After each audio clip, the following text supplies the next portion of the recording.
Welcome back to Real Talk with Abdul, episode 3, with our guest. His name is Andre.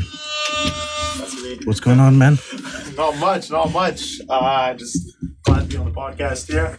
Have some good conversations. I haven't got to talk to many people, obviously, recently because of the pandemic, luckily, because of, obviously, my work, I get to see some people, right, come in. That's a good thing about being a private trainer during the pandemic, is that we haven't been really harshly affected by all the guidelines and restrictions, because it is just one-on-one training, right, as opposed to big group classes or group fitness. So, and I mean, I've always enjoyed private training rather than group classes and group fitness anyway. So that's cool, man. Get to still come in, talk about fighting, which is good, because it's hard, man. It's actually surprising.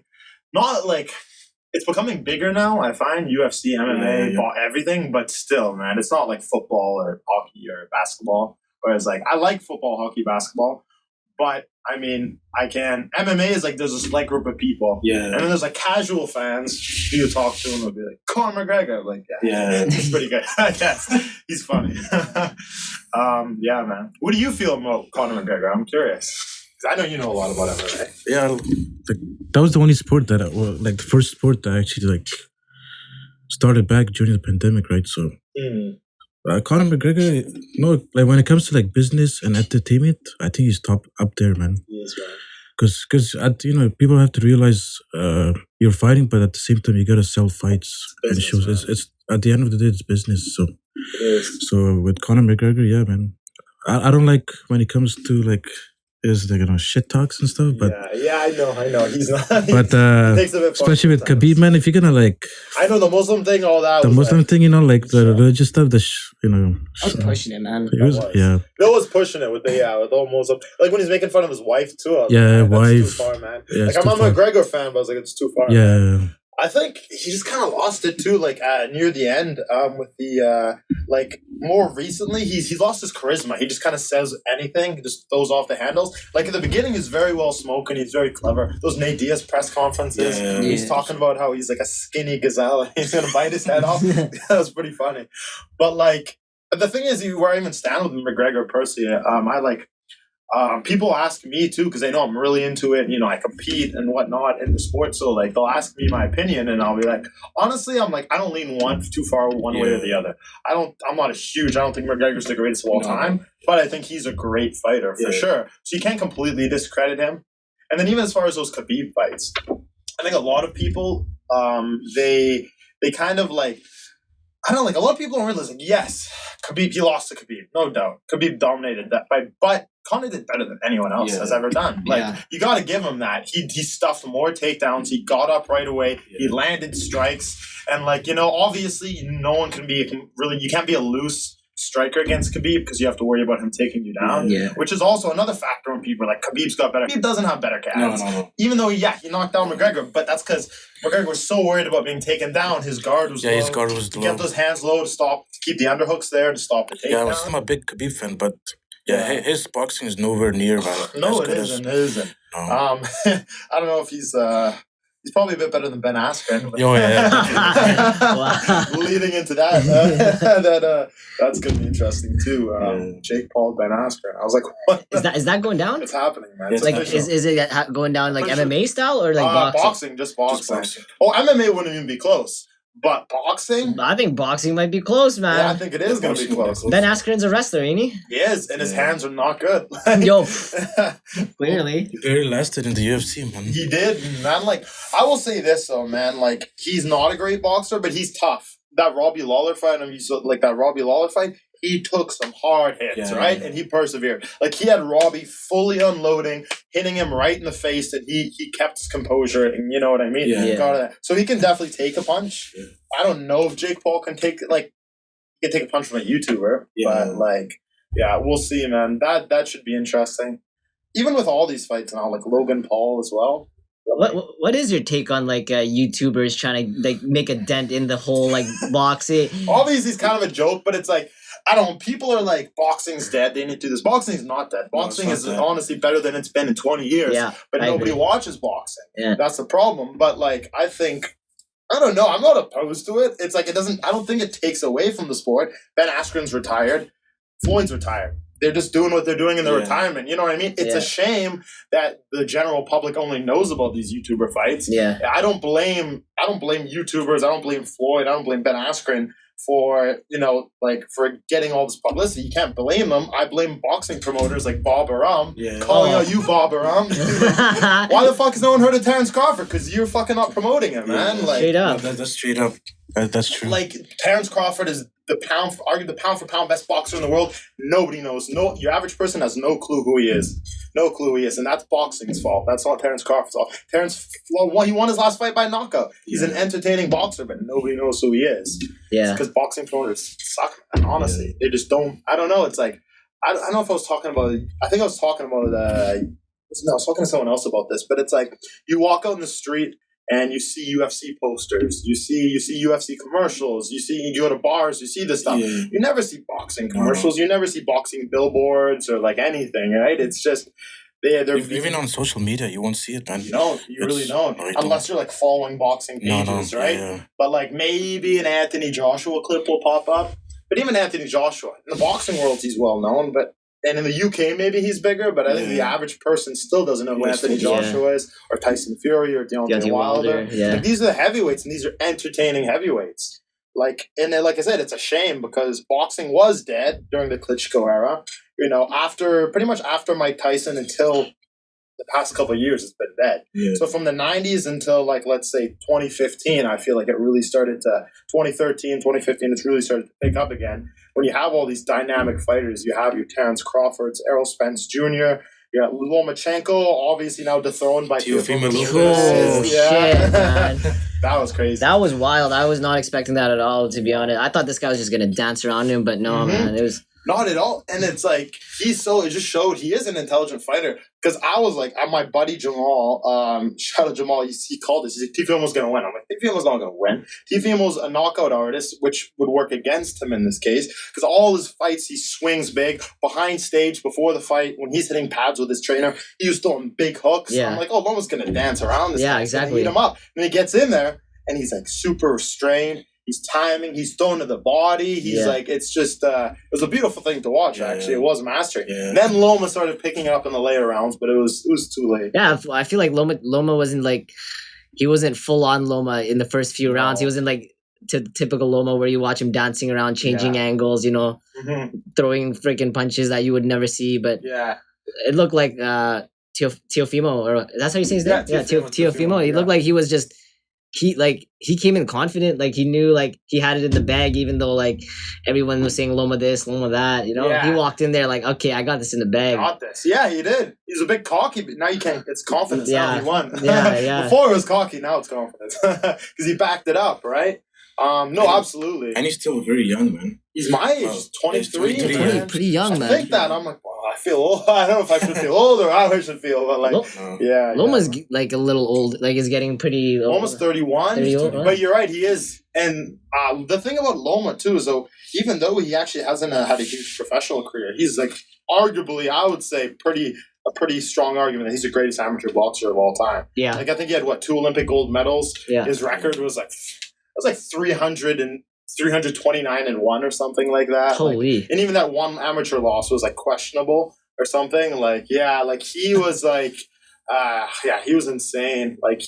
He's next level with that. But sometimes I think that takes a toll on you, is that he has all this wealth of experience. Yeah. But he's also taken a lot more deterioration than a lot of people because of that, right? Yeah. And especially I feel the way he he fights too, just how he dances, it's just very uses a lot of energy. It uses a lot of energy, not even physical, but mentally draining, because it's dancing, you know what I mean? You got to think about these moves, how his footwork is so complex, you know what I mean? Yeah, it's next level. And it's still, you can't take anything away from it. I still think years, decades from now, we'll see what happens with this rematch with whatever, but I still think even if he lost to him and, his career's kind of over now, people are still going to look back at Lomachenko as one of the pinnacles, one of the greats. Yeah. Because of his footwork. He changed the game. He changed the way people train. Even his dad made him do Ukrainian dancing, yeah. right? For years. And that's why his footwork's so next level. You watch Lomachenko training, he's not just hitting the heavy bag. Sure, he's hitting the heavy bag, but he's doing like math equations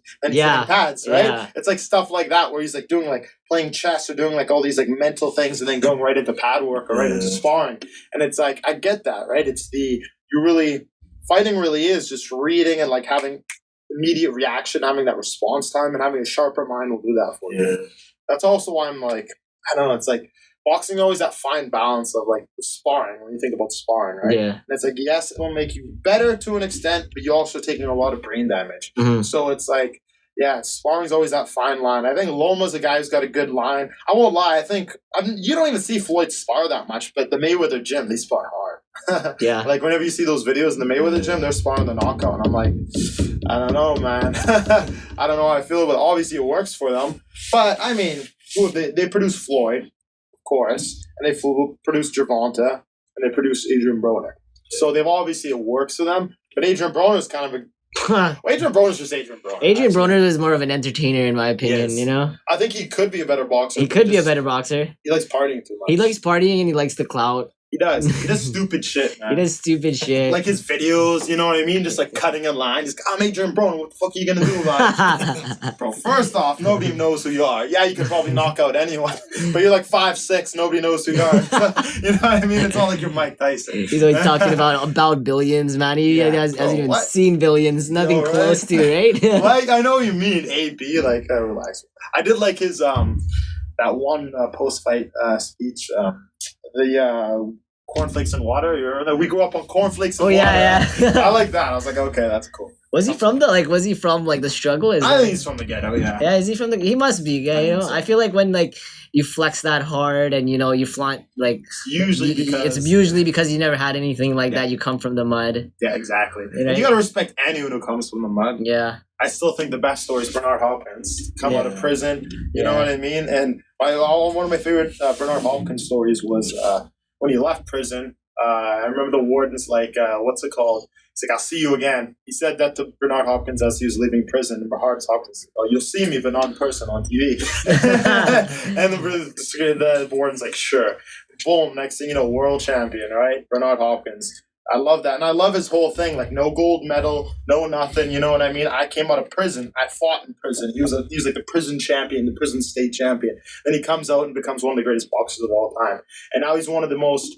You see it because of that. I feel like Bernard Hopkins is one of the most humble, knowledgeable, well-spoken boxers out there because he started late, so he had to delve in and have such a deep comprehension of the game. Mm-hmm. Like, I've always thought myself as someone who trains and like I'm trying to fight. I don't know, COVID's making it hard. I'm trying to get a boxing match in the year. But I would love to train with someone like Bernard Hopkins as opposed to Roy Jones Jr. So don't get me wrong, Roy Jones Jr. obviously knows a lot about technique. He's a phenomenal boxer. But I always thought a guy like Roy Jones Jr. relies so much on natural talent and speed. Yeah. Whereas Bernard Hopkins was never the fastest. He was never the hardest hitting. He was just the most technical. He was the best conditioned. And hard. Yeah, and hard. And that's something you can't train hard, but you can learn like his knowledge, his foresight of the game. That's someone I'd love to train with because I just see, like I said, he has that comprehension that not many boxers or fighters have, right? Now he's in Team Garcia. Eh? Yeah, now he's Team Garcia. Oh shit, he's in Team Garcia? Yeah. With Oscar De La Hoya. Yeah, that should be Ryan Garcia. That's always an interesting combo too. I don't know. I think he looks good, but he's never faced anyone real. So we'll find out when he's facing Luke Campbell, right? Luke Campbell. Next week, yeah. Oh, that's next week, eh? Yeah, January 2nd. January's a good fight month. We got that, what's it called, the Ryan Garcia fight. And in MMA for UFC, you got they started off with Calvin Kattar versus Calvin Kattar, Max Holloway. Then you got Islam and Leon Edwards. Yeah. And then, of course, Mystic Mac is back. Mac is back, baby. I'll knock out Dustin Poirier again. I'm saying it on recording. Yeah. It's going to happen. That's for sure. I think second round? First round? Maybe in first round. That Donald Cerrone performance. I mean, Donald's kind of on his way out, but still. I'm saying second. I'm predicting second round. Yeah, probably first or second round. First round, I think they're gonna feel each other. That's true. Conor will probably, he knows what to do. He does. Poirier, you can't deny Poirier's gotten better. Yeah. But I mean, McGregor, like I say, he may not be the best grappler, but I think he is the best striker, hands down in the lightweight division, arguably in the UFC. He's got the best hands for sure. Like, I can't think of anyone who's got better hands. Maybe Francis Ngannou. That's like, yeah, exactly. That's because he's got power. But like technique-wise, McGregor does. And that's why I was like, yeah, Floyd was obviously way out of his league, but if any MMA fighter were to fight in boxing, I think McGregor would have the best chance. Yeah. Junior Dos Santos and his prime had good hands though too. Once again, though, heavyweight, he had the power factor.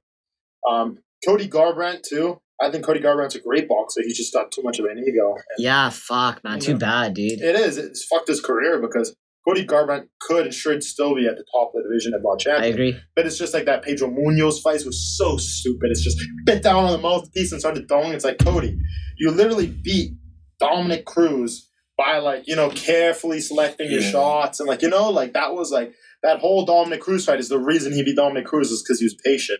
And now he's just like thrown out that patience, and that's what's cost him. But it's like a calculated Cody Garbrandt is one of the most dangerous fighters in the world. Agree. But it's like it's disappointing to see where he's at now, right? We'll see though. It's not too late. Well, maybe I feel like if he like put his ego aside and just like plays it out just how like he played it out like in the beginning of his career, I feel like fuck man, he'll rip shit up. You know what I mean? I think so. He's still got years in him. Like he's not 30 yet, is he? Maybe 30, but he's young. He seems young. Even in MMA, 30's not like MMA. It's like your MMA prime is like your early 30s anyway, right? I think he's my age, Cody Garbrandt, 28. 28, right? Yeah. So he's still got some time.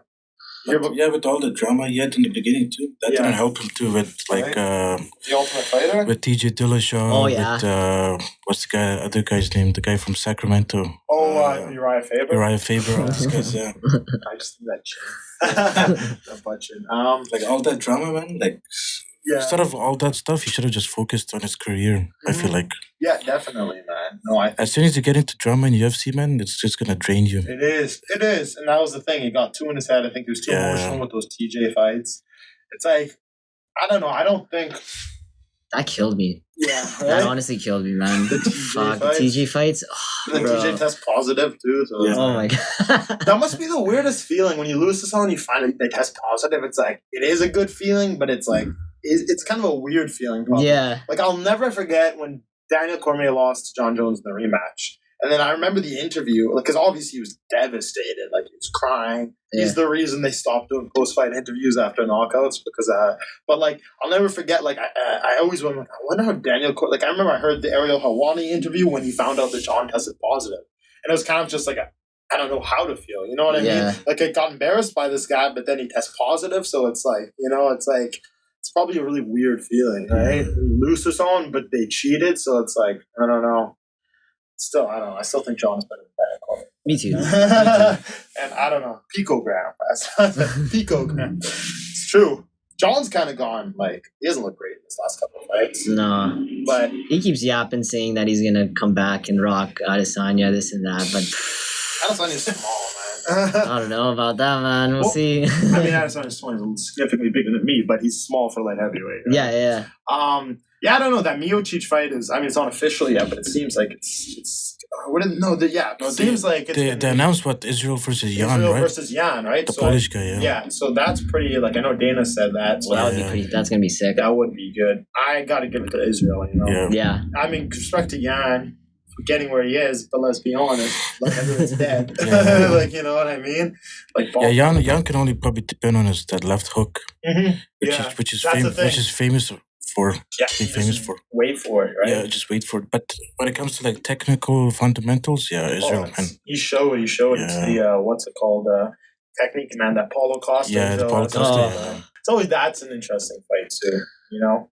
You see Paulo like hopping on Instagram and all that stuff after he was pissed. Like after honestly, he did that thing in the end of the fight where he humped him. Yeah. I gotta say, okay, I kind of lost respect for both of them after the fight though, because Israel's like a fucking 12-year-old kid. Like, bro, you won. I have so much respect for you. I think you're a great champion, but stop fucking trolling the guy. You beat him, you know? Yeah. Like, shut up. Like, move on, man. I follow Israel on Instagram. It's like a month after the fight, he's still talking shit. Yeah. Like, let's move on, man. Let's move on, you know? Like, be the bigger man. Yeah. But yeah, he's kind of mature in that way. But then Paulo made himself look like an idiot. He's good. Look at the Sanya. He got lucky. Yeah. I want a rematch right away. He wanted the immediate. You got embarrassed, dog. Get back in the line. You know what I mean? You call the guy skinny and you're huge. I know.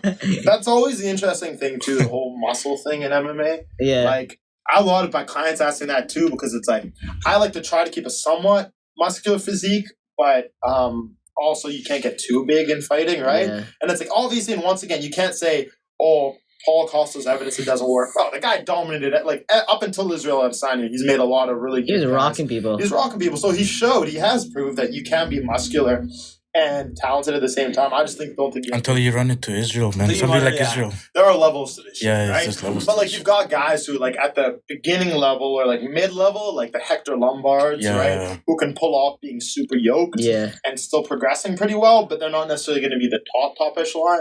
And then you got your Yoel Romero's too, right? Which is you got Yoel Romero. Like back then it was Rampage. Yeah. Quentin Jackson. Yeah, exactly. Like those guys even Quentin could have been more jacked. Yeah, he could have. I feel like he was one of those guys who just did his fighter training and he got jacked from it, right? Whereas I would say like a Paulo Costa, I think Paulo Costa tries to, like, I think he works for that physique. Yeah, I think it's not just from his fighting training. I think he lifts some weights too.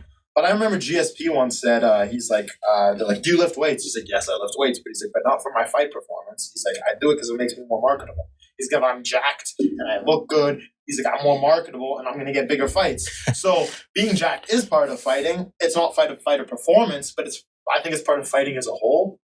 Because you're more jacked. Like you said, you're more marketable. You get bigger fights. Yeah. I mean, would anybody know who Paulo Costa was if he wasn't jacked? Yeah. Probably not. Would anyone know, would Yoel Romero get as many title shots if he did if he wasn't jacked? Probably not. He's a big pay-per-view seller, right?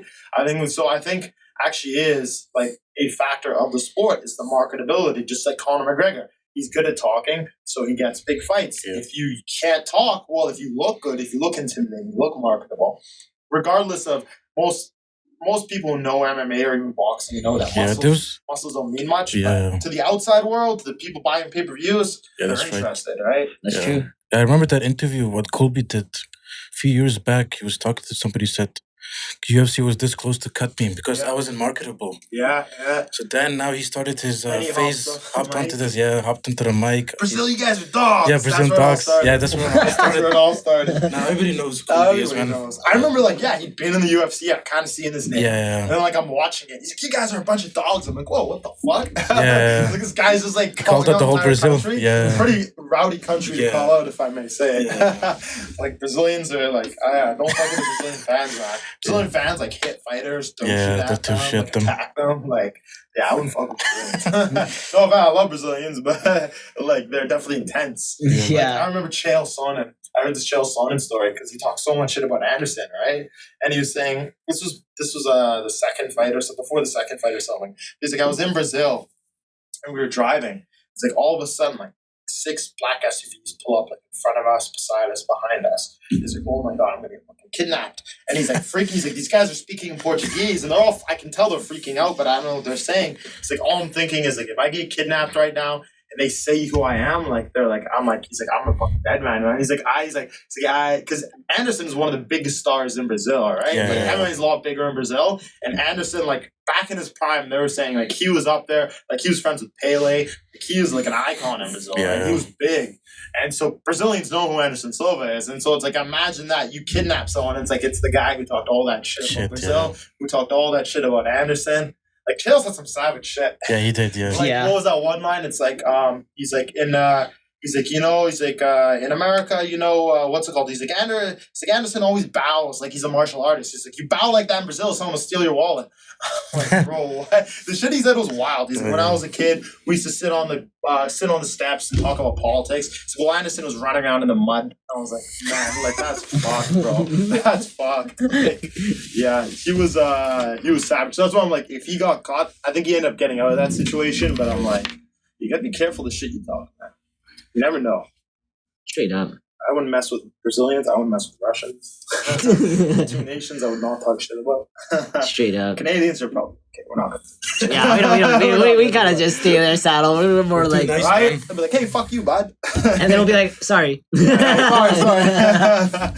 Oh man. Yeah, we're too nice here, man. We are. States too, though. You know, I think that's actually the problem in the States. I think Canada, we even have more national pride. Like America is the most patriotic country ever, but yet when it comes to their fighters, they don't like. You know what I mean? Nobody's like, I support Deontay Wilder against Tyson Fury because he's American. A lot of people don't think like that, right? Yeah, that's true. Like, there's not that national pride for some reason with American fighters, and I think that actually, it does affect them, right? It's like, I would be willing to bet most Americans were rooting for Tyson Fury more than Deontay Wilder in those fights, right? Yeah. They don't really have that. Like the UK, they're proud. Even Canadians, we got GSP. We're very proud of him, right? Yeah. But like Americans, I guess because there's just so many, or because of the majority, but they don't really. There really isn't actually that necessarily. You know, it's like, how many American fighters walk in with the American flag around them? Not very often. Colby, exactly. Colby's the one, and he's like Mr. America.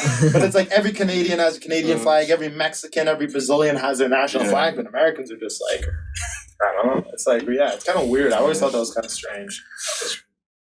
Whatever, to each their own, right? Yeah, I feel like especially like if you put Conor McGregor on a stage versus like some other American fighter, like who are you guys? Eddie Alvarez, he was bigger. Yeah, exactly, straight up. And like, bro, I like in the conferences, I've never seen so many Irish flags and like, and I swear they were doing these conferences in fucking America, right? Right. I remember Eddie getting mad. He's like, "This is America!" Like, and like all these guys were like cheering and cutting him off. It's like, Eddie's from Philadelphia. Eddie's from like an hour away from New York. Even though he's like his background is Irish too, right? He's half Puerto Rican, half Irish. Half Irish. Yeah.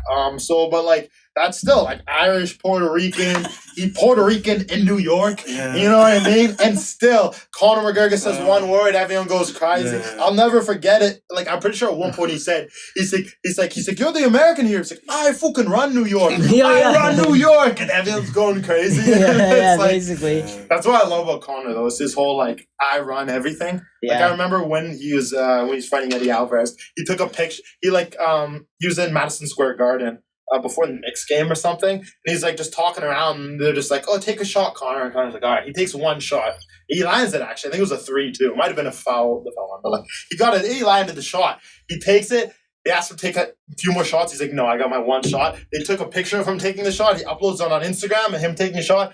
I run basketball. That's why I love Conor. Just a picture of him shooting. I run basketball. Like, he doesn't give a fuck. Well, fuck, he's like the most sellable fucking fighter, right? Yes, he's hilarious. He is hilarious. That whole Floyd press conference. Yeah, all of his press conference is so entertaining to watch. He gets away with a lot, man. Yeah, a lot. When he's wearing that polar bear jacket during the Floyd. Yeah. He's like, "I killed a polar bear to wear this jacket. I don't give a fuck." Yeah. You know what I mean? Like, he doesn't. Honestly, he doesn't. And it's like, I don't know. It's like he's very real. Yeah. But now he's kind of lost all these years' touch, beating up old men and shit. And then he has a kid too. Yeah. He has another one coming, right, or something like that. Yeah, he has another one. I gotta say, man, I'm trying to talk shit about Conor, but like, he never uploads pictures of his daughter. He's very proud. Oh yeah, right. He has a daughter. I totally forgot about that. Yeah, of course you forget about it. You don't upload shit. I gotta feel bad. It's like, you see him, he uploads like every other day. He puts a photo of his son. I'm like, pretty sure this guy has a daughter. He's like, never. And I will go through his Instagram. He's like, maybe once put a picture of her with when the son's also in the picture. Yeah. Whatever. He's a fighter. Do you think he's gonna bring the same energy that he brought in his last few fights in the conferences, or you think he's more like? After that whole Khabib thing, you think he's like simmered down? Because he has simmered down a bit. Because the cowboy thing, he wasn't so crazy, you know what I mean? I think he respects. I think we'll see with Poirier. I think Poirier is actually probably going to initiate it a bit more. I hope Poirier's so, man. Butthurt, obviously, he got knocked out. Yeah, you know, so he's still a bit salty about the whole situation. As he should be. Yeah, I get that. And like his whole thing, he got hit. He didn't really get hit behind the head, man. You got hit like here. Which is legal. I mean, it's not like it was a direct punch to the back of the head. You ducked your head down and he threw a punch and you got caught. Yeah. Equilibrium. So he got knocked out, man. I think he'll talk a bit of shit, maybe. I don't know if he'll initiate it. I think if Dustin initiates it, then Conor will start going off. But like, I think Conor realizes he's also in a position now where he needs to back up what he's saying, obviously, right? Like, he needs to really build his credibility back. Like, rebuild it, right? Yeah. And so that's why I think with the Cowboy, he was very humble and modest. People like that side of him. He does seem pretty hungry, though. Yeah. The fight's in Dubai, too. I mean, Abu Dhabi, right? Abu Dhabi, yeah. Fight Island, right? Fight Island, man. Dana White. Yeah. Dana White, man, like, straight up, he's, like, holding it down. Like, out of all the sports that were, like... Did you guys see that video of UFC? Like, they had, like, this video about, like... whole pandemic shit and how all these other sports were like getting like shut down like NBA, NHL, and all that crap. But like UFC was the only one that stuck it through, and everybody was talking shit like, okay, Dana, you're gonna lose sales in your fights and all that crap. And then he proved everybody wrong. He did. No, there's like no more cases than any other sport. Yeah. There's the occasional case, but I don't blame the UFC for that. That's usually they'd go outside and get it somewhere else, right? But like you're right, it's not like there was a big outbreak amongst UFC fighters. They were very good about it. These guys got tested like 4 or 5 times within like the day of the fight, you know? Like they were very, very strict about it. And it's true, you gotta give Dana White credit, man. People talk shit all the shit they want about Dana. No doubt I do think he underpays his fighters, but UFC would not exist if it wasn't for Dana White. Should he pay his fighters more? Yes. But if anyone can be like, I'll pay them what I want, it's Dana White, because this wouldn't even really be a big sport if it wasn't for him. Like, you got to give him that credit. He's the reason. And then he went against the grain, man. There was like mad people just talking mad shit. Like, oh yeah, you don't give a fuck. Like, your fighter's going to start dying and like, you know, like all you care about is money, this and that. But yo, you fucking proved him wrong, man. He did. And yeah, he does only care about money, but he's still smart enough to realize that I'll lose even more money if all my fighters get COVID. Yeah. So yeah, he was very smart about it. Like you said, it's the only sport that was on.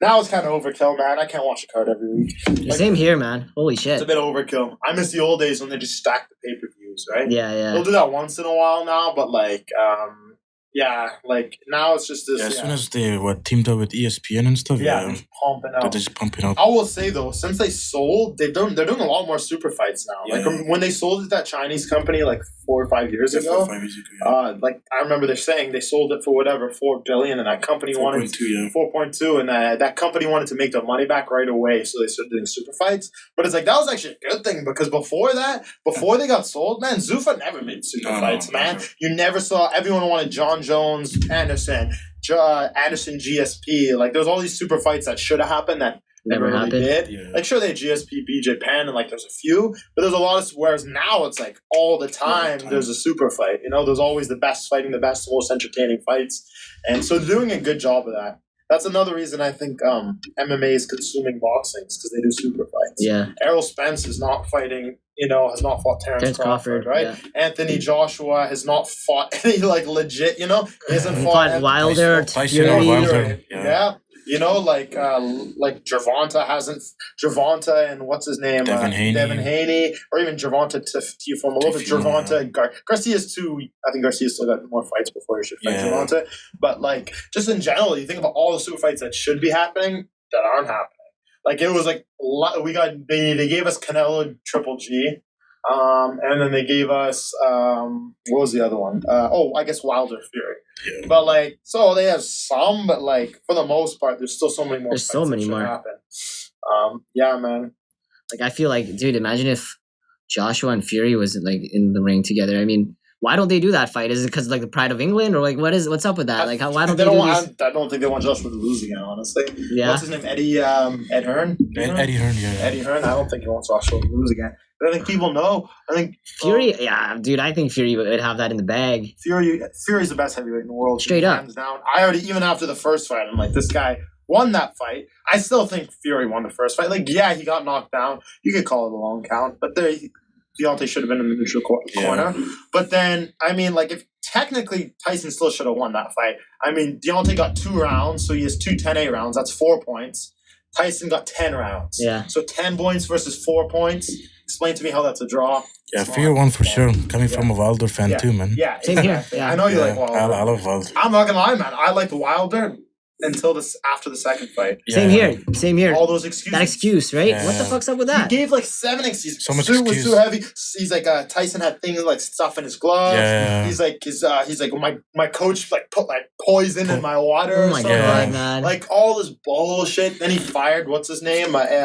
His coach. Yeah, his coach. I forgot his name. Famous boxing trainer. Yeah. But it's just like who like pretty much created, like who brought him up and like developed him into the boxer that he is. So I think after that, a lot of people lost respect for Wilder. It was hilarious. He's still talking too. Take your loss, man. Like he was saying, like I think he went on the Joe Rogan and he was saying how like he trains with a 40 or 60 pound vest on, and then after that fight he fucking blamed how his suit was like his come out suit was way too heavy. Fuck out of here. Like what? And then I would see it all over the internet. Like, they're quoting him on the Joe Rogan saying that he trained with a vest on. Like, dog, like training and walking out is like two different things. The walkout isn't even a warm up. Right? And it's like, bro, like, get out of here with that. Like, the fuck off. First off, nobody told you to wear that ridiculous suit. Yeah. Second off, it's like, man, you're telling me Prince Nassim wasn't tired after doing backflips, riding it on a magic carpet, or like, you know what I mean? Shit. Like, Man, I love Prince Nassim, man. Prince Nassim had the best, still to this day, has the best man, that guy's entrances of all crazy. time, man. He's got swag, man. He does. He should like be an entertainer of some sort, you know? Should, right? I know. His son's a boxer now, actually. Oh yeah? His son's jacked and is tall, like pretty tall, actually, too. I don't know if his son's going to be as good as him. Kids are usually never as good. No. Yeah. Julio Cesar Chavez Jr. Yeah. Not his father. Yeah, I mean, you need that hunger. You need that drive, Yeah, right? yeah. Like, I think you can get to a certain level because you have all the skill and the access, but when you get to that, the heart, that's, you know what I mean? You can't teach And that. being from the mud too, you know? Mhm. Like his dad was, right? Like I feel like people that come out of poverty, it's like some people see it as a disadvantage, but when it comes to like being like successful in like say sports or something, like I feel like poverty is like it's almost an advantage, Yeah. right? Because you're forced into this like uncomfortable position and you got to get comfortable. Whereas like if you're like born into like somebody that was already a famous boxer and has all this money and you have like access to all this training and shit, it's like the heart isn't as like out Your there. back's not against the wall. Exactly, your back's not against the wall. Exactly, Yeah. you're not. It's not like make it or die. You know what I mean? Yeah, either make it or become a statistic. That's what it is for a lot of football players, for a lot of basketball players. It's like I either give my everything to this and become successful, or I get shot, or I just become, I get a 9 to 5, I just get a base, I work at McDonald's. You know what I mean? Yeah. Like they don't have the option to just chill and do nothing, right? It's like either one or the other. Whereas, I think if you grew up with more money, that's why I think Floyd was the perfect mix, because Floyd's dad and both his uncles were like world-class boxers, but unless you're the best, you don't make that much as a boxer. So Floyd still grew up broke, but he grew up with 3 uncles who were all professional, high-level boxers who were all dirt poor. So Floyd knew what the struggle was like. Floyd didn't have any money. Floyd grew up in the ghetto, and his 3 uncles knew that they were poor, and the only way they're going to make it out of the ghetto is they put everything they have into this one kid. And that's what they did. So Floyd has the hunger, he has the fire, he has his back against the wall, but he still had all that expertise. Good supporting cast, So it was like the perfect combination, whereas he had the boxing around him, he had the highest level of training, but he still didn't have any money. So it's like it was actually the perfect combination, I think, which is what made Floyd the way he is now. Not a huge fan of him as a person, but I respect him as a boxer. Were you a fan of him as a boxer? Like I was as a Pacquiao boxer? fan. You're a Pacquiao fan? Let me explain it that way. I was a Pacquiao fan. Yeah, I feel you. Still am. Yeah. Well, that guy came straight from the mud. So yeah, I know. You can't even like Floyd grew up poor. I remember watching the Manny Pacquiao documentary. Holy shit! This guy literally grew up in like a straw hut. Yeah. Like literally, not just like in the ghetto, like literally like a straw hut. His first pair of gloves were just like it was like cow skin wrapped. It was like sheep fur wrapped in cow skin with some like rope that his like uncles put around his hands, and like his whole like the mitts were like I don't know, like something like wood or something. And his uncle would just hold them and he'd hit them, right? Yeah. When he did his first few fights, he was so malnourished and so small that he actually had to hide weights in his underwear so he could make the minimum weight, which is like 105 pounds. No shit, I didn't even know that. Yeah, he had to do that shit. He like snake weights in his underwear because he was so malnourished that like he couldn't even weigh 105 pounds, which is like the minimum weight in boxing. Yeah. So he would hide weights and fight bigger guys just so he could get money to eat to actually move up. And that's why he moved up so many weight classes, because he was fucking malnourished. Yeah. And you know what I mean? That's why he was able to. It's because he finally started getting fed properly, and then he became what he should have been, which was a welterweight. Yeah. But it's just because he was so he was like starved, and that's why. So he has that grit, he has that hunger. He's very humble, very modest, right? Let's talk about him for a minute. Like, based on his last fight, it was Keith Thurman, right? Keith Thurman, yeah. Yeah. Young prime Keith Thurman. Fuck, man, that was pretty insane. I was shocked. I was like, what the fuck is what is this Manny Pacquiao? Yeah. But like, based on that, do you think he still has like few fights in him? I think he's still got a few fights in him. Doesn't mean I think he should fight. I think it'd be good to go on top, but I still think he could beat a lot of top guys today. That Keith Thurman fight proved that. I mean, it's not like he dominated Keith Thurman. He knocked him down and he won on points. Yeah. But he beat him. He beat one of the best fighters in the world in his prime. Yeah. You know what I mean? That says a lot about Manny. Also says a lot about Floyd to be able to still beat him in that fight. I mean, I still, I'm not trying to be butthurt here, but I still think that fight happened 10 years too late, and it would have been a very different result if Manny was in his prime. But That was a whack fight. That was a whack fight. It happened way too late. Yeah. I think Manny was. Thing is, Manny's fighting style has weathered him more than Floyd's has, right? Yeah. So Floyd did the marketing, the smart thing to do, in that he just kept letting Manny take more and more damage. Yeah. Whereas Floyd's style became more and more and more defensive, so he just sustained a lot less damage over his career, right? Yeah. I think Pacquiao can still lump some top guys today. Like, I don't know if he could be Terence Crawford, but I think he could. I'd be interested to see him against some guys. Like, I'm trying to. Earl Spence?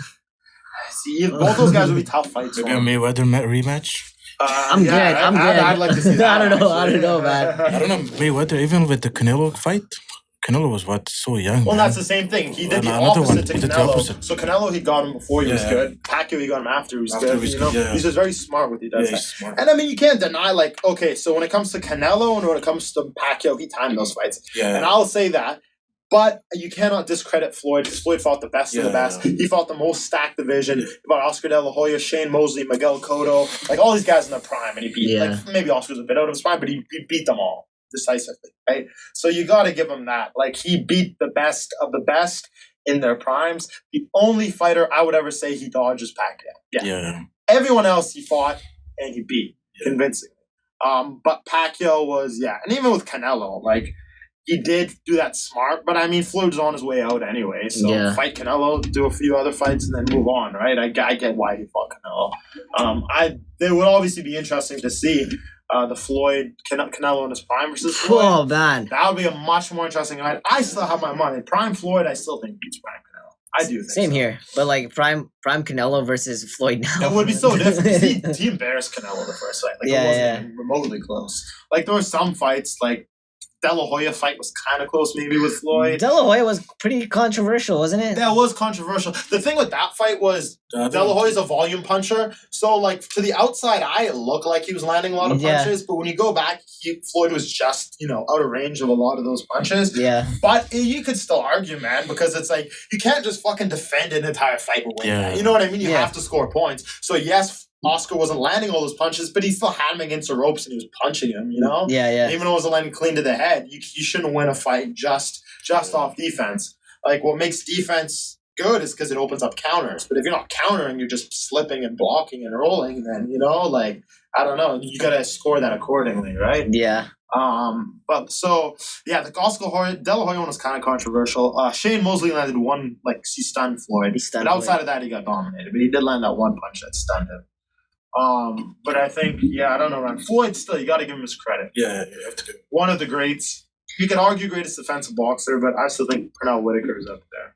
And he came out as his career and with not too many scratches on him. You know what I mean? He didn't come out too damaged. He still has, like, in terms of healthy. Floyd, he's still like mentally sharp, right? Mentally sharp, exactly. Sometimes I swear that's just a lottery with genetics. Like, you see some guys who are like punch drunk by the time they're in their 50s. Yeah. And you see some guys who take crazy damage and are completely fine. Like, George Chuvalo. George Chuvalo, he fought Muhammad Ali in the 70s. He fought, like, the golden era. Like, he fought George Foreman, Joe Frazier, Ernie Schaefer's. And he was, like, known for having the greatest chin. Like, he was never knocked down. He fought all these guys, all these hard hitters, and he was never once knocked down in his entire career. Yeah. He's, like, in his 80s now, and he's mentally sharp as hell. He's still very mentally sharp. This guy fought in the golden era, taking punches. And I would actually say that he took more damage than guys who get knocked out because generally the better your chin is, the more damage you take long term. Yeah. Because when you get knocked out, there's a chance the fight's over, whereas he's just accumulating all this damage. He's handling it. Right? And I think that was Ali's problem. Because Ali's fault was Ali had one of the greatest chins of all time. But that ended up hurting him later because, like, for example, the George Foreman fight, his strategy was to take all of his punches for the first 7 rounds, let George Foreman wear himself out on his face, and then when George Foreman was worn out, then he came and attacked. So that, I think, later hurt Ali because, he took so much fucking damage over his career. Same with those Joe Frazier fights alone probably gave him fucking Parkinson's. Those were brutal to watch.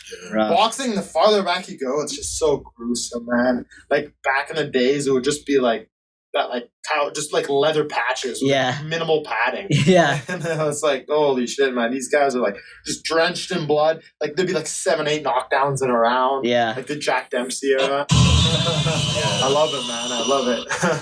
KO.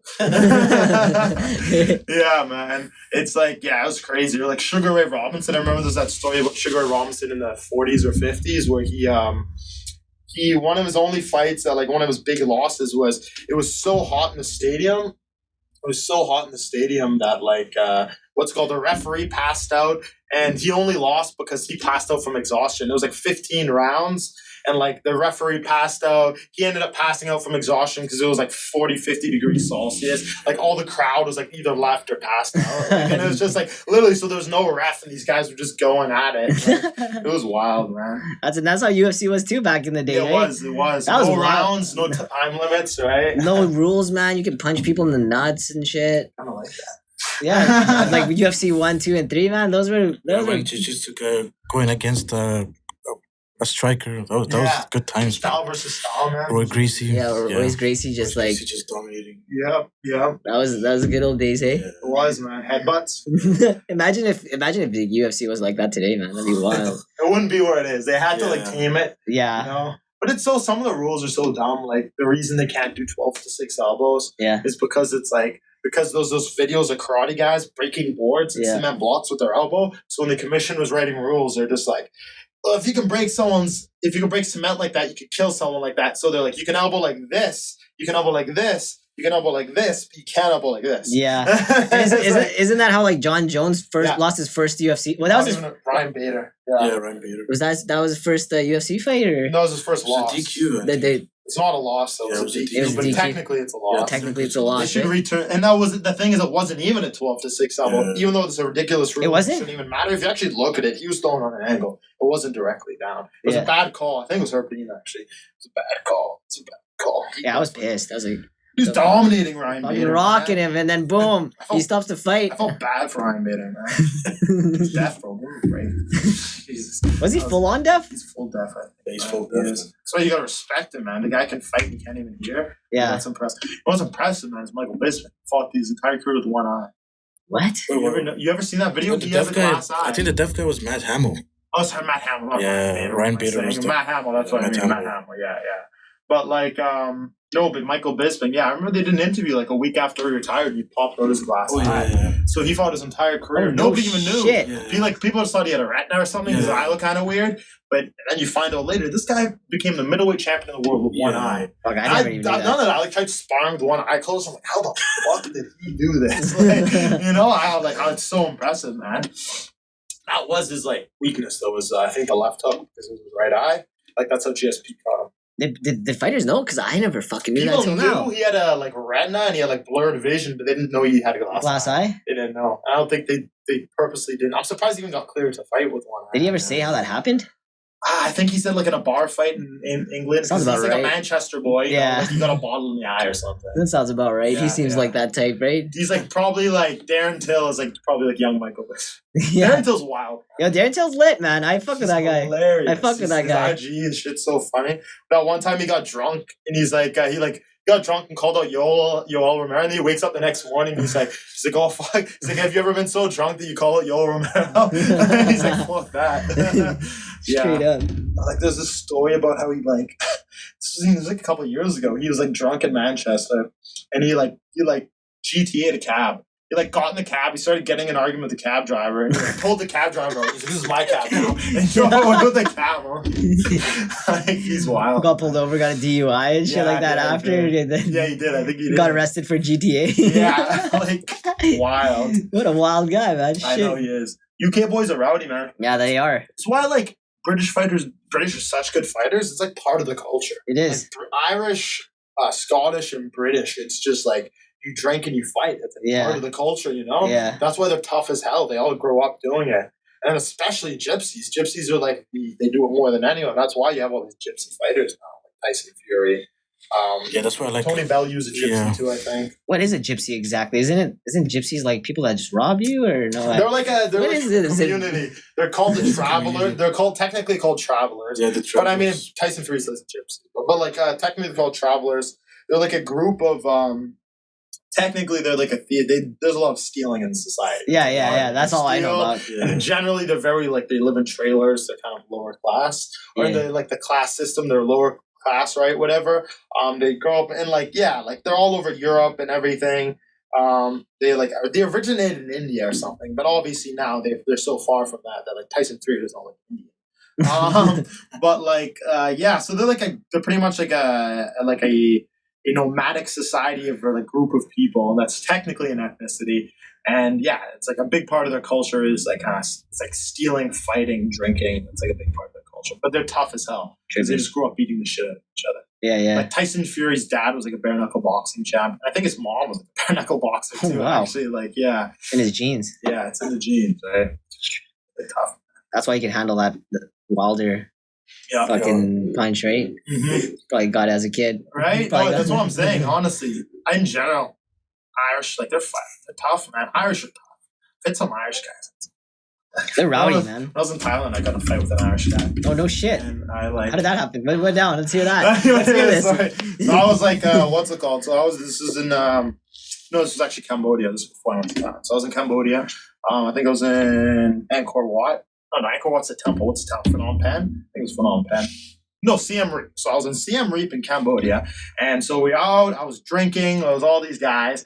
And then, I don't know, I was going, there's like something called a bar hop. I had a few drinks. And then I was talking to there's these Irish guys.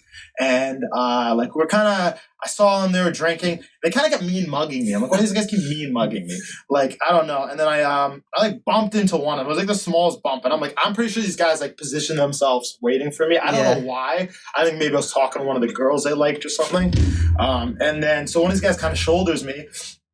And I'm like, whatever. It's a pact. It's like a club. It's like a bar. You bump into people, right? Then these guys start making a big deal of it or whatever. And like me and this guy are like, whatever. And I was like, honestly, man, like, you want to step outside? Let's step outside. Like at that point, I was like, fuck this. Let's go outside. But I'm like, I'm not gonna fight you in here because I don't want to get kicked out. So we step outside, and I'll give them the credit. There's three of them, and it was a one-on-one fight. Like they didn't jump in. I'll give them my credit. Nice. But I literally go with this guy, and I can tell this guy doesn't really know how to fight because right away he kind of just tries to grab me, and then I hit him, like 3 clean uppercuts, like in the clinch, like I'm hockey fighting at this point, and I'm just boom, boom, boom. I hit him like 4 times, and like he kind of drops down. I step back, and then I step back, and like the fucking Undertaker, this guy just gets up like it's nothing. I'm like, what the fuck? And like I hit this guy hard, and so we like keep going, and we're literally just like in a fight, and I'm getting hit a few times now because it's like a hockey fight, and so I'm like, okay, I'm gonna start going to the body. So I just start going to the body, and I'm feeding this guy shots like so hard. Like at this point, like I've got him in the clinch, throwing elbows, I'm throwing knees to the body. Okay. I'm just hitting this guy. Like he maybe will hit me 1 for every 10 that I give him, right?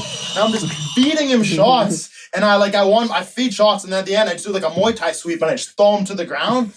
And this guy just literally gets up, and like he's like gets up, grabs the blood, and kind of slicks his hair back. And I'm like, what the fuck? Like this is fucked. And then like his buddies intervene and shit, and they're like, okay. And like I was just like, it's kind of a weird situation, and this guy just like looks at me. I'm like happy, like puts his arm around me. He's like, let's have a beer. No way. Like, okay. No, and then I ended up getting drunk with these guys all night. And I was just like literally, they're like, oh, you're a tough bloke. I'm like, you're a fucking tough bloke, man. He probably hit me like 4 times. Probably hit him like 30, 40 times, man. I was feeding this guy so many shots, and I was like, how the fuck are you okay, man? And you guys just ended up and then we ended up drinking together, man, because it wasn't like I was not trying to be dirty or anything. It was literally just like, okay, you want to fight? Let's fight. We go outside. We fought. You know what I mean? I got the better of him. That being said, I don't know, man. I didn't have much energy left. Like, he probably could have kept walking me down, like, and I would have ran out of energy. I don't know how long he would have lasted. So, yeah, then we ended up having drinks together. And it was a fun night, but, like, the Irish are tough. Yeah. The Irish are fucking tough. That just goes to show that, like fighting is in their like culture. It's part of their culture. And it doesn't even, just because you fight someone doesn't even necessarily mean you hate them. Yeah, right? yeah, exactly. Like that's how it was. These guys literally, and like I wasn't even mad at that point because I'm just like, bro, like I was like just shocked. And this guy, there's like 3 of them. Then he puts his arm around me. I was like, okay. I shake his hand, and he's like, let me buy you a beer. I'm like, okay, man. That's awesome, dude. Okay, let's go. In Cambodia, eh? Yeah, this was in Cambodia, man. That's sick. Cambodia's wild. Yeah.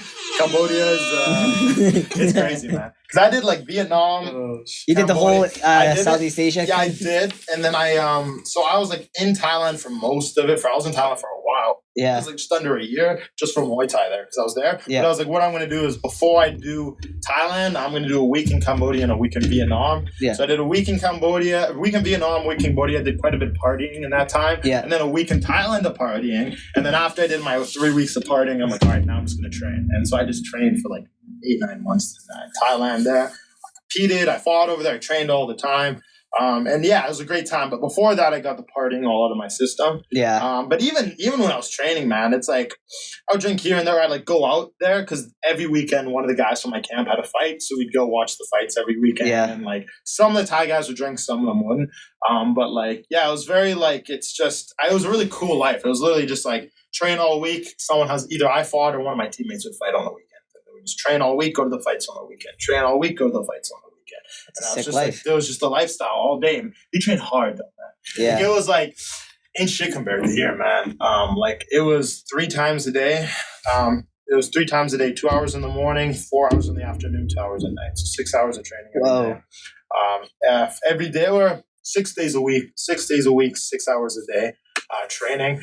And yeah, and so when I first got there, I was like, I was dying, man, because I did 3 weeks of partying, and I was like, yeah. And I remember thinking, like, actually, when I got to Thailand, I literally thought, I'm just like, I get there, and these guys are all so shredded, they're all so jacked, great cardio, they're in such good shape, and I'm like, are these guys on juice? I'm like, are these guys all juicing? And after like 2 weeks, I'm like, no, these guys are on Muay Thai. It's not steroids. These guys train like animals. It's all they do. Yeah. Right? They live and breathe Muay Thai. And for a lot of these guys, it's like that's the only way. Like we talked about athletes from the ghetto have the advantage. That's how it is in Thailand. If you don't fight, if you don't win, you don't eat. Yeah. So it's like they don't have any other choice, right? There was like a 12-year-old kid there who had like 14 fights already. Holy. And like this kid was good. He had like perfect technique. And like once again, it's all they have over there, right? Yeah. So that's why it's like, that's why the style of training I incorporate aspects of Muay Thai. I think Muay Thai fighters, if you want to look at the spectrum of kickboxing, Muay Thai fighters, the best conditioned for sure. Yeah. They have the best cardio. They can take a punch like anything. Yeah. But the thing that you also got to keep in mind when you're trying to learn your style, or you're trying to develop a style, whether it's for kickboxing or for MMA, is that the Thai style is also an influence of their environment. And what I mean by that is there's no head movement in Thailand because they don't bother with it. It's just you want to entertain. Yeah. So you stand in front of each other, you block or attack, you block or attack, you block or attack. Yeah. Which if you try to transition that to MMA, it doesn't work well because they have such a high guard that they're very open for takedowns. And the other thing is just in MMA, it's like the gloves are a lot smaller, so you can't just simply block and take the strikes that you could in Muay Thai. Yeah. They're tough as hell. It's definitely very transferable, but that's why I've always liked kind of a hybrid style like European kickboxing. So European kickboxing, Europeans are a bit better off, so they incorporate more head movement. They incorporate more technique, I would say, like more strategy, I should say. Yeah. Muay Thai fighters are technical, but it's very like a Muay Thai class is you go in and it's like you jump rope for 10 minutes, you shadow box for 10 minutes, then you shadow box for 10 minutes, then you'll do a round of boxing, then you do like 2-3 rounds of boxing, then you do light sparring for like 20 minutes at the beginning, then you do usually 2 rounds of boxing, two rounds of boxing and about 3 rounds of Muay Thai, then you do a bunch of push-ups, a bunch of sit-ups, a bunch of conditioning, and then maybe a couple times a week you go over like some clinch strategy. Mm-hmm. But for the most part, it's just push-ups, sit-ups, kicks, repetition, right? Yeah.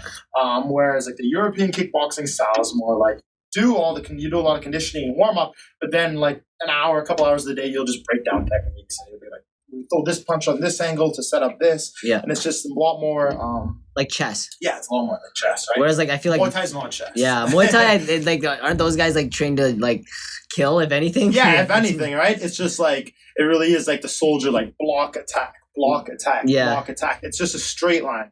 Like there's not a lot of it's angling. Like scrapping basically. It is just go at each other, fight whoever's the toughest wins. Yeah, right? yeah. And that's it's definitely entertaining and it has its purpose. Like Muay Thai fighters have insane chins. I think because they're so well conditioned, because their cardio is so good. Yeah, it actually gives them a better chin because there's more oxygen to the brain. They're just in great shape. Yeah. But yeah, like once again, I try to explain to a lot of my clients. I'm like, my style, I'll incorporate aspects of Muay Thai, but I'm much more Dutch kickboxing, much more European kickboxing, because I just find that on the highest level, it works a lot better. Yeah. Yeah. Long term, it seems like it's just more healthier too, right? Yeah, it is. Just less brain damage as well. Yeah, like in Thailand, they go hard in sparring. In like the Netherlands, for example, the Dutch style sparring is 100% of the body, 60% of the head. So, I mean, yeah, your body will be sore, but you're not going to have brain damage. You know what I mean? From a leg kick. You'll just be a little sore in your liver here. As you get older. But like the thing is too, it's just microfracturing, right? So it's like you're not kicking in the joints, right? You're kicking in the quad and in the bod, like stuff that'll recover over time. Yeah. Right? Whereas the head won't recover over time. Yeah. So I think it's a bit smarter approach. And the other thing too is because Dutch fighters have more boxing style, they have a lower center of gravity, which if you transfer that to MMA, it does better, right? Yeah. So I like Israel Adesanya, I think would do better than like a Saenchai or a Gulcow if they went over to MMA. Yeah. Because they have such a high guard, they're so high up off the ground. Yeah. I feel like the Dutch style, they're just very low because they use so many leg kicks too, and they load up and throw their body shots to set up leg kicks. They have a very low center of gravity, so that's why, like I say, Israel Adesanya's got more Europe. It's got the Australian kickboxing style, which is similar to European kickboxing. Yeah. What is the Australian? So Australian is actually unique as well. Australian kickboxing is like got its own style. It's different from American kickboxing or even boxing.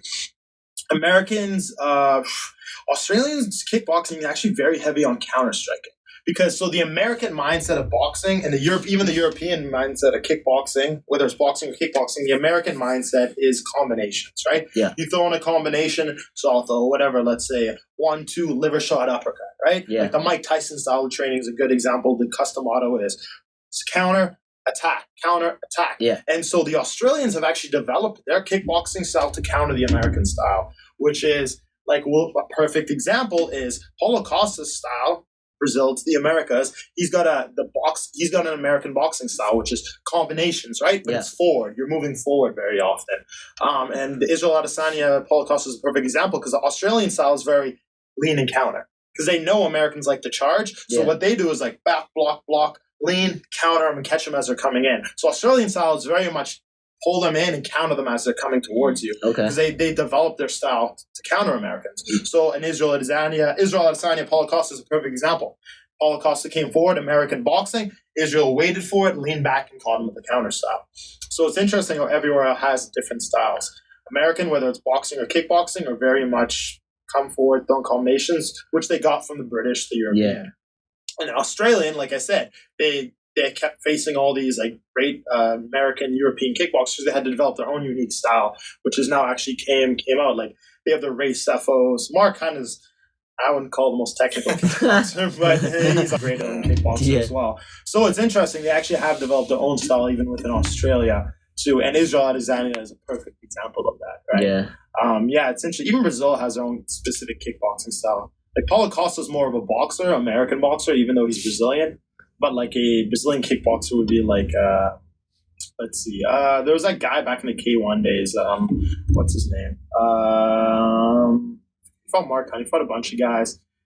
But there's like, what about like Alex Pereira's Shogun? Shogun's a great example. Yeah. Shogun. I want to say Vondelay, but even Vondelay was pretty brawly. Yeah, Shogun's a good example. Yeah. Like they just big on head kicks, whatnot. But yeah, it's interesting. Every country kind of has their style. But yeah, I don't know. It's hard to say. I like Dutch style the best person. Would you say Dutch style is like your how you approach? My style is definitely Dutch style. I use a lot of head movement. Yeah. A lot more than the Thai fighters. Do you want to learn? I want to learn, man. Yeah, bro. I might, but you know what I mean?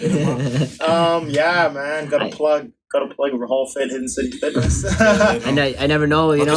Sometimes I'm looking to go to Asia one day. You know, I don't want to get into a scrap with an Irish dude and get knocked out, right? Hey, man, you might not knock him out, but get some free beer. Probably won't knock him out. Because I train with them. Yeah. Right? I train with Abdul. What's it called? Probably the best. I don't like the format. It's the best, man. So my training style is very much. I try to incorporate like the conditioning is very big. I think conditioning now is very important in boxing, kickboxing, much more than it used to be in the past. Yeah. I think you see guys, Anthony Joshua, like we talked about Lomachenko earlier, they're taking it to the next level. And I think it's like finding that balance, right? You can't focus too much on conditioning because fighting is still fighting. So you have to sharpen the fundamentals. But I think this type of stuff we do at our gym, Hidden City, is very like, everything's sports specific, right? Like everything we do, like we'll do for example, we'll do what's called a yoke push. So you get this big thing. It's like a big metal rack pretty much. You put plates on it and you push it. But a lot of people don't realize when you're pushing, you push from the balls of your feet. When you punch from the balls of your feet, right? Yeah. We'll do a lot of stuff. We'll do what's it called, like resistance band punching. We have this machine, the push press. You know the push press at the gym? Yeah. We'll use it. We'll stand up. We'll put resistance bands on it, and then we'll punch with it. And it's the same thing. Even when I do, like, let's say rows, like say I'm on the row machine. When I do a row, I don't just row here.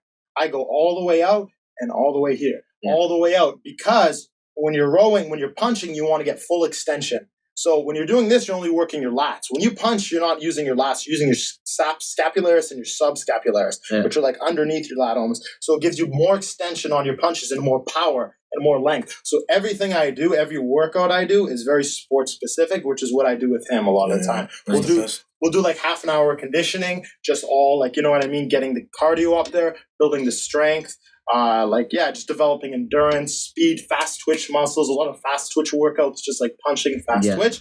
And then afterwards, the last 30 minutes, we'll usually do pad work. Sometimes we'll just do a straight pad work day, depends. And then after we'll do some pads. I'll start with a round of boxing or two, then I'll do kickboxing after. So we'll do a bit of everything, but I think conditioning is a big part of it. One thing to say, a lot of the guys I train have these young guys who want to fight and do stuff, and what I tell them, I'm like, conditioning is so important, because obviously technique is super important as well, but the worst loss you can ever have is when you know you're better than someone, but they just have better cardio than you. Yeah. When someone's hitting you and you're like, these punches don't even hurt, his technique's not even good, but I just physically cannot produce I can't physically throw a punch right now because I'm so exhausted. Those are the worst losses, when you face someone who's wild, but this guy's just got insane cardio, and there are guys like that. And like, those are the worst losses that like I should have won that fight. Yeah. But I didn't have the conditioning. I didn't have the gas tank to push through. Those are the worst. Like if I get knocked out, if someone completely outclasses me, so I'm throwing punches and this guy's slipping, boom, counters me, drops me. He's the better man today. He's more technical. He has the foresight, the intelligence to see that. But if I'm just gassed, that's 100% me. That's my fault, right? And that's why I think conditioning is so important. MMA especially, there's just so much grappling. But I think whether it's boxing, kickboxing, anything, you just really need you need muscle endurance. You want to be faster, and it's like that's always been my thing. Is that I'm never necessarily like I guess I'm fairly fast. I would say I'm like fairly fast, but it's like, for me too, I wasn't always necessarily the hardest hitter, but or even like the most natural, but I worked so fucking hard, right? Yeah. And my thing was that if I can be in the best shape possible in all the conditioning, then the technique will come. Because technique, if you put in the time, inevitably it'll come. But it's just like, if I can be the best conditioned, then you can still go very far just off being super athletic. You can make yourself more athletic by pushing yourself, right? Yeah. It's like, some people, you can be an endomorph, you can be an ectomorph, you can be a mesomorph, right? You have the different body types, but doesn't mean you're stuck. Like, let's say, what's it called? Yeah, let's say you're an endomorph, or like, let's say you're someone who's heavier or someone who's skinny. You can put on weight, or you can lose weight. You can literally change into a mesomorph, which I think I am now, which is halfway in between, whereas you're usually pretty athletic. You can physically change your body type. Yeah. Like, just because you're born a certain way doesn't actually mean that you have to be that type for your life. Like, there's a lot of examples of people who started as chubby kids and now they're like jacked or whatever, right? Yeah. Like Mike Tyson was a chubby kid, and then through training and like, you know what I mean, the perseverance, he changed it. So I think conditioning is extremely important in whatever sport you do, and we really like to emphasize that. And I think it's also important to look good. That's just life. That's the reality of things. And I think it's good. It's find the balance, right? Yeah, because when I was training with him too, first thing I told him, like, I wanted to conditioning. Yeah. Like, I was never like a good guy that liked to lift weights and stuff. Just was more into conditioning. So I was like, well, that's more my thing, right? I'm not necessarily, I can teach bodybuilding. You know what I mean? I've studied it. I've trained, but my thing's strength and conditioning, right? Yeah. Which is effective, which can still leave you looking really good, right? If you put in the work. But like, I just think that I use my body weight, man. Yeah, it's just like exercises. Yeah, well, and it's like you use whatever you have to your advantage, man. Like, even if you're a heavy guy, well, use it, right? Weightlifters, man. Yeah. Wow, fucking man. I no mean, offense, no. Hey, it's funny because I was actually that athlete that, like, when I used to wrestle, and I was one of those athletes that I was like super technical and like I had the technique down, blah blah blah, but like it's either I won in the first 2 rounds or I would lose the third round because my conditioning wasn't there. And wrestling's really like that. I fucking and I'll be straight up, man. I fucking hated conditioning, man. I hated cardio. I would try to tech people in the first 2 rounds or pin them, and like when you get to the heavy, like the higher levels, man, it's like chest, and you got like my conditioning was like so trash. I think that's like the biggest thing that like stopped me from like really getting to that next level in wrestling, you know? Wrestling, and that's the thing. It's just like the guys who have unbelievable condition, because wrestling it's like definitely a technical sport, but a lot of time you have 2 guys technically the same. Yeah. So it just comes down to who trained harder in camp. Basically, right? It's just gritty. It's grinding. It's just dig, right? Yeah. And that's why I think wrestlers actually make great MMA fighters. Is because they're filled with that conditioning and that work ethic. Yeah. Also weight cutting. They're used to weight cutting. Fuck, man. Oh, don't even get me started with weight cutting, man. Have you ever you've obviously weight cutted before, man. I've had to do weight cutting. Like, so like, have you ever had to be in a sauna with like sweats on and fucking done that shit? What goes through your head? Why the fuck am I doing? I won't lie, man. Like a lot of time, I was like, why am I doing this shit? Why do I getting punched in the face? Like, why am I doing this right now? It's pretty much like a lot of time you just question everything. Like, yo, straight up. Like most times I just want to quit. I'm like, fuck this. This isn't worth it. Yeah. But it's like, it's usually not, I don't get myself to a weight cut. It's my teammates who get me to a weight cut. Yeah, I'm exactly. Totally the guy who's like, fuck this. You know what, guys? I don't even want to fight. I thought about it, guys. Like, oh, you've got like 3 pounds. I'm like, I don't care, man. Like, you got 7 pounds to go. I'm like, I'll go back to my 9-to-5 job. I'm retired at 23. Like, people don't understand. There's a difference between training and then there's a difference between fucking like camp. You know what I mean? It's like a fight before the fight, man. It's the fight. Yeah, the fight before the fight, man. Like, fuck. And I feel like for people like us, it's like that's why we have like that discipline for certain things, is because we've gone through like that struggle where like why the fuck are we doing this? Like, I remember I was in like I was like a 45 kg wrestler, and dude, I'm skin and bones already, right? And my coach is like telling me to cut 3 more kilos to go into 42 kg. I'm like, are you fucking on crack, dude? Up, and then I would be in a sauna. I'm like grade 10. I'm like the only dude in sweats in the sauna, and it's a bunch of old dudes just chilling and watching me doing fucking jumping jacks, and my teammates there to keep me accountable, because like I was the guy that just like, fuck this. I'm not even gonna do this. First of all, this is fucking embarrassing. I'm the only guy in sweats in a community center in a sauna. Second of all, what the fuck? How much more weight? The community center is shit, man. Yo, how much more weight can I cut, man? So bad. Bunch of old guys looking at your, you know what? Yeah, right? Don't look at me, man. That's like especially when you're cutting weight. It's like I'm so like on edge. I'm like, don't look at me. Tell me about it. Don't look at me. That's like the closest thing to the mud I've ever been to. I'm like, I'm a pedophile. I feel like I'm on my period or something. Don't look at me. Don't like look at me. I told this guy last week. We were talking how like I took a whole year off because like I got into this whole bodybuilding thing, but low key at the same time, like I was sick of this weight cutting shit, man. I wanted to get bigger too. You know what I mean? Weight cutting is the worst part, man. Like honestly, training and fighting, this shit's all enjoyable, man. But the weight cut, and I remember, in like Thailand too, I do my weight cut, and it's so hot there. And it's like here, at least, if you're cutting weight, you can go outside and get some fresh, cold air. Yeah. There, it's like you can't escape the heat, man. It's like you go from sweating to sweating to sweating. It's just like, it's so horrible. I remember like threw up my first weight cut in Thailand. Yeah, I feel that. And like it was just so bad, and like I remember I was so lightheaded, and I was like hitting pads, and I was like, I could barely hold my arms up. But it's like Thailand, so they're just like slapping you in the face. Wake up! I'm like, okay. But like, man, weight cutting sucks. Like for example, I put on some weight over the holidays. I'm probably 180 right now, and I'm probably like in the new year. I'm looking to fight.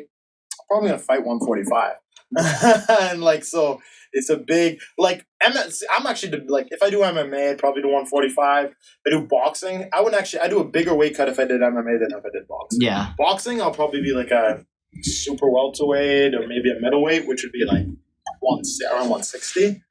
But MMA, because there's a grappling factor, it's important to have that size. How much do you weigh now? I'm like around 180 right now. And you? 133, 134. Okay. And then when I wrestled, I was like 110 or something like that. I don't even know, 45 kg to 54 kgs. It's like where I can't complain, man. But there are guys who like Khabib's a good example. Khabib used to walk around 200. I think he's cut down now, but like when he first started, he was like around 200 pounds or over 200 pounds. He fight at 155. Yeah, what a freak, man. Right? Well, that's why he missed weight a few times. Tiramisu. But like he hit now. I think he's closer to around 185. Yeah. And then he cuts down to 155. It's like he's been doing his whole life with Sambo and everything. That's just like part of the life now, right? Yeah. I think that's a big shock for people too. Is that like who don't like you can be like really talented. That's a real test though. It's like you can be a really talented. You could start boxing like later in life or fighting later in life, and you'd be really talented. And you're a great fighter. You're great sparring. You're great at everything. But the real test is the weight cut. Like, can you do the weight cut? Weight count. Did you realize this is part of it, right? Yeah. And then that's where a lot of guys they really get tested. That's where like when I was in high school, that's where a lot of people started to quit because then like the coach would be straight up. It's like, okay, you're not wrestling in this weight class because you're gonna get fucking rocked. You know what I mean? Mm-hmm. So you got to cut this much weight. People would just quit right away. You know? Yep. Fuck that. Yeah. You know what I mean? I can see that, and it's just like to be fair, weight cutting is not good for you. It isn't. It isn't good for you. It is not good for you. You shouldn't really do it. Yeah. But it's just like the unwritten rule is that everyone else is doing it. Just you kind of have to do it. Yeah. Know? Like it's like if I don't cut weight, then I'm gonna be fighting a guy that's significantly bigger than me, right? Just because everyone else is doing it. I know in ONE FC they're trying to cut it out. Like they have obviously they banned IVs, so like to try to like UFC did that. Yeah. But in ONE FC they have like 1 week, 2 week, 3 weeks out from the fight. They like make themselves weigh in just to see that like you're fighting closer to your natural weight class. You're not doing a drastic cut the day of. And that's why I like ONE FC, man. Like ONE FC, they keep it like pretty like real, you know what I mean? In terms of like what weight class you should be fighting in, like shit like that. I kind of like the rules like that, you know? I like ONE FC. ONE FC is doing a lot of things. Right? Yeah, man. ONE FC is doing a lot of things, right? And they're paying their. I was gonna say, they're paying their fighters pretty well too, right? Yeah. Right? No, they're good, man. I just miss Pride. Yo, we were just talking about that last week, like Pride and K1 and all that shit. Like, Pride, man. That was the shit. That was the shit. That was the shit. Oh man, Pride was wild too. Like those freak show fights, the like sumo wrestlers, and like I loved it though. It was so good because Pride was just why did they get rid of Pride? So Pride was badly mismanaged because it was Yakuza owned Pride. Okay. Yakuza owned Pride, and so basically what happened was there was Pride, and Pride was huge. Pride was way bigger than the UFC. Yeah. UFC eventually grew to the point where they could buy Pride, but the reason they just discontinued is the UFC's idea was we're gonna go in, we're gonna buy Pride. And we're going to buy Pride, and then we'll just keep running Pride in Japan, and then we'll have the UFC, and then this way we'll build our publicity in Japan, and like we'll use, and then eventually I think they were going to dissolve it. They still want to run it for a long time, but then they bought Pride, and they realized, holy fuck, there's no contracts because it's all Yakuza. Yeah. Yakuza was pretty much just like, we'll give you $1 million if you do this fight. And shit was also loose. Nothing was really official. Yeah. But it was like, you don't fuck with Yakuza. If you tell them you're going to do the fight, you're going to do the fight because it's the Yakuza, right? Yeah. So people would do it. Guys get paid cash. It was very loose. Nothing was official. So the UFC bought Pride, but all they did was buy the name Pride. They didn't get the fighters. They didn't get it. Like, they literally didn't get anything. Yeah. Because all they did was buy fucking 4 letters. P-R-I. Is that 4 letters? P-R-I. 5. 5, but literally that's all they did is they bought 5 letters, right? Because Pride, no one was under contract. That's wild. So it was actually a big loss for the UFC. But it was good though, because when they dissolved it, then all those guys had nowhere to go, so they went to the UFC. So it was obviously, it wasn't a complete loss. They bought up their competition, I guess. Yeah, they bought up their competition, hoping they could make money from it. But in the long run, it was a good thing because then you got Rampage and Shogun and Wanderlei and like all these guys, right? So it ended up, and all the heavyweights, Mirko, everything. Yeah. Fedor, not for some reason. But like, so it was, but like, yeah, Pride in its prime though, man. Yeah. It was wild. But, I mean, all those guys were on gear. But I like it. Yo, that's So we were talking about that last week. Actually, I was like, I brought it up. I was like, yo, man, I feel like sports should just like They should just make juice legal in sports. Right? You know? How wild would that be? NFL's on juice, man. How Like, wild would that be if, like, you know, like you got all these like UFC fighters just geared out and just like ready to fucking go at each other, right? I love it, man. I love it. Like, I don't know. Let's be honest, everyone on the NFL is on juice, right? Yeah. It's like most sports. LeBron's probably on some shit. I love you, LeBron, but I know you don't like. Sorry, shit. You don't like the Lakers. I hate the Lakers. This guy is like. I fuck I'm a Kings fan, man. So fuck the Lakers. Okay. But yeah, going back to that, it's like I agree. I think Pride, they just let them do what they want, you know, and I think you create the best. It's like, I don't know, man. It's if everyone's doing it, and in the UFC, everyone was doing it before USADA anyway. Right? Yeah. Fuck USADA. Yeah, right? Fuck you, USADA. Right? Jeff Nowitzki, piece of shit, man. I enjoy it. It was good, man. Like, it's just, I will start, you took away Ubering. Ubering, man. Ubering when he was juiced out and just like, Brock Lesnar. Oh, fuck yeah. Brock Lesnar versus All-Star Overeem was like the pinnacle of I was just UFC going to bring that steroids. up. I was just going to bring that up, man. The golden era. you took juice away from Overeem, and who the fuck is Overeem, man? Like, dude, not even the same fighter, man. Oh, man. Actually, I'm impressed he's been able to hold a career without it. Yeah, that's very impressive. I give him a lot of respect to be that juiced out. Like, I think more than any fighter has ever recorded, like the highest test levels ever recorded in MMA. I'm pretty sure that's what they were saying. Like, he had the testosterone levels of almost like 3 grown men or something. Is that what it was? It was insane, man. It was like 2 or 3 times the average like testosterone levels. Yeah. Horse meat. Oh yeah, horse meat. That's what you're saying, right? It's horse meat. Horse meat. That's like I think Ray Lewis or something tested positive. He was like, I'm just eating deer meat or something. It's like, okay. Horse meat's actually pretty good. I'm just gonna throw that out there. If you really want to make this a Joe Rogan podcast, we'll start talking about elk meat and shit. Elk meat. Let's hear about that. Elk venison, man. High protein, low fat. Yeah. What's it called? Actually, like, you know what I've heard is the best? Crocodile. Crocodile is actually the highest in protein, lowest in fat. Really? Yeah, crocodile. Really good. Obviously expensive to get. Probably. We don't have any crocodiles here. But like, if you live in Florida. Yeah. Live in Florida, eat some crocodile. Yeah. You live in Australia, eat some crocodile. Canada, we only have beavers and shit. Yeah, beavers, exactly. Like where you rap. Right? What? Where you rap, right? Let's go. Yeah, man. No, it's what's it called? I had one last question. Since you're both personal trainers, what do you guys think about the keto diet stuff? Is it just a fancy word, or is it just all that hype and shit, or does it even help if you want to weight loss? I think it can help. Because I tried it for a personal experience. Mm-hmm. Tried it 30 days. Mm-hmm. Probably the worst day of my life, like man. When your body's not when you're not in the state of ketosis state, you definitely you have to put your body in a state of ketosis and you start feeling better. But like, that's what I feel about keto. I think with a lot of diets is the thing about keto, especially. I think it's not a bad. Like, if you want a summer body, I don't think doing a keto diet's the worst thing. But I don't think it's sustainable to maintain. I felt way more tired. To be constantly in a state of ketosis. I think maybe you want to cut your weight, but the question is when you stop doing, because you're not going to permanently. Keto's temporary. Yeah. So when you leave that state of ketosis, when you stop doing that, what are you going to do to maintain? And I think with any diet, I don't know. I've always been a firm believer, and I've never done, like, I know about keto. I've studied it. A lot of my clients have been on it. I tried it a bit myself. And like I said, it can work short term, but I don't think it's a long-term solution. Exactly. Right? I'm about health. I'm about longevity. Mm-hmm. I'm about looking good for sure, but also feeling good. And I just think that there's a time limit on it. Call me old-fashioned, but I just eat healthy food and work my fucking ass off in the gym. I don't need no bullshit pill or fucking diet or anything. Yeah, I watch my diet, but I'm not like strictly on this diet, strictly on that diet. I count my calories and I work hard in the fucking gym. Basically. That's all it is. If you're too lazy to work out, you're not going to be skinny. Yeah. Sorry.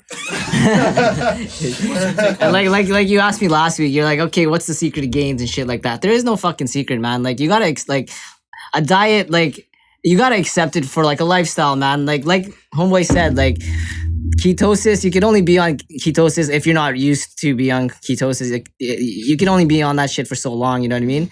You gotta go for like what works long term, you know? Like, if you're killing yourself for 3 months just to have this body for 1 week and then you're just gonna rebound, the fuck was the whole point of those 3 months, you know what I mean? Yeah. So like, for me, when people ask me what's the best diet, like the best diet is the one that you could stick with, and like the one that you see, like when you look at this diet, it doesn't even look like a diet. It's just lifestyle. You gotta accept. Absolutely. Like you gotta fucking train hard. You gotta stick to your so-called diet, if you want to call it a diet, whatever you want to call it. But yeah, there's like no secret. Like ketosis, this, macros, that, whatever works for you and whatever you could do long term, and like is sustainable, stick to it. You know what I mean? Because there's no fucking secret to this shit, man. It's hard work, That's all it consistency, is. reps. You know what it magic is. pill or magic Yo, diet. So long story short, fuck keto.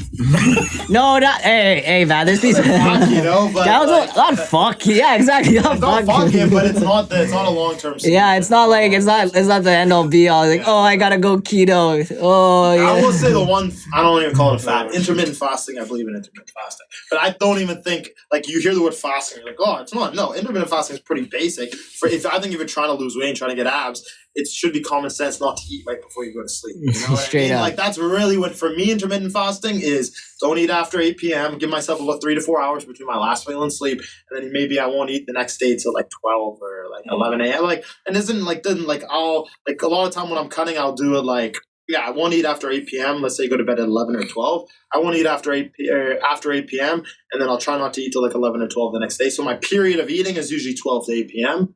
And then I just won't eat outside of that. I mean, so the only reason I think that's a good thing too is just because if you're eating right before you go to bed, you're not using your food as energy. If you're not using food as energy, then you're just storing it as fat. So, but outside of that, like major diets or anything, I don't know.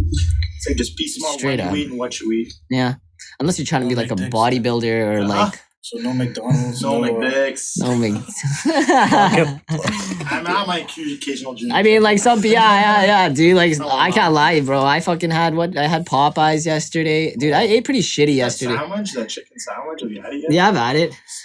Pretty fire, pretty fire. There's one location opening by my house, so. Where? In Richmond? Oh, you buy me? Burnaby. Good, man. Because I know I used to live in Coquitlam when we had it. Now it's like I can't order it. Yeah, so it's right on Kingsway and 12th, 10th, I mean. Kingsway and 10th, really? Right where, Hey, that's in. where that STC That's like close to New West, ain't it? Yeah. You right? Where that private school is, yeah. Yeah. Yeah. Long story short, people, like, if you're trying to lose weight or just anything in general, just stick to one thing that you know you're gonna stick to. Yep. Don't give your fucking trainer a headache and be like, "What do you think about this? What do you think about that?" Because like we may say one thing, but in our heads we're like, "Just shut the fuck up and stick to one." The truth is, it takes years to build a physique. Are you willing to do keto for years? If not, shut the fuck up. Yo, exactly. Just shut like. Stop asking these fucking retarded questions. Just kidding. That's how we really feel as trainers sometimes. You know what I mean? Yup. Well, we might be like, oh yeah, give it a shot. Oh yeah, oh that's a great idea. In our heads, we're like, oh my god, just fucking stick to one thing already and shut the fuck up, please, Yep. please. That's all it is. That's a good advice, man. Yeah. Anything, stick to it. You'll see results. If you don't, you won't. Just with everything in life, man. Reps. Mm-hmm. All right. Any last questions? Any last questions? End it with a wrap. No, I'm good on raps, man. Freestyle too. No, I'm good. No, I don't freestyle. I was playing. Mike. No. I'm good. Give me a shout out, Hidden City Fitness. Oh yeah, you can shout yourself out. Yeah, shout out Hidden City Fitness. Shout out K Fitness. Shout out Nico and Curtis, my boys at Hidden City. Check us out on Instagram. I don't know what IG handles, but look up Hidden City Fitness. You'll find us. Hidden City Fitness and Rahal.fit, right? Rahal, mine is Rahal Fit. Rahal at Rahal.fit. RAHAL.fit.